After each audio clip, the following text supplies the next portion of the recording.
5 Secret Service members have been placed on leave more than a month after the attempted assassination of former President Trump. One of the employees was part of Trump's personal protection team. The other 4 were part of the Secret Service's Pittsburgh field office. Fox's CB Cotton has the latest.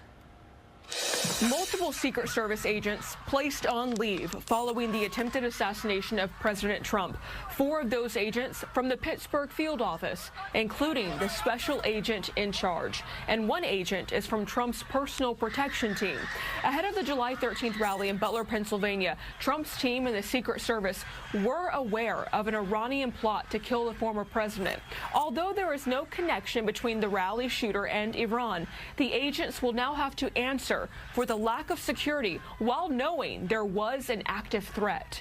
But the question is, what did these agents that were suspended, what duties did they have, and why weren't their duties fulfilled? There is also a separate FBI investigation into the shooting, which in part is looking to see if criminal charges for negligence should be filed. There is both an internal and an external independent investigation of what happened. I know that they will provide lessons learned to prevent such a failure from happening in the future. Meanwhile, President Trump speaking about the Secret Service Thursday, saying while mistakes were made, he respects the agency. I have great respect for Secret Service, the job they do, including a month and a half ago when they were jumping on top of me with bullets flying right at them. There will be a bipartisan congressional visit to the rally site on Monday as lawmakers continue to look for answers and to hold people accountable.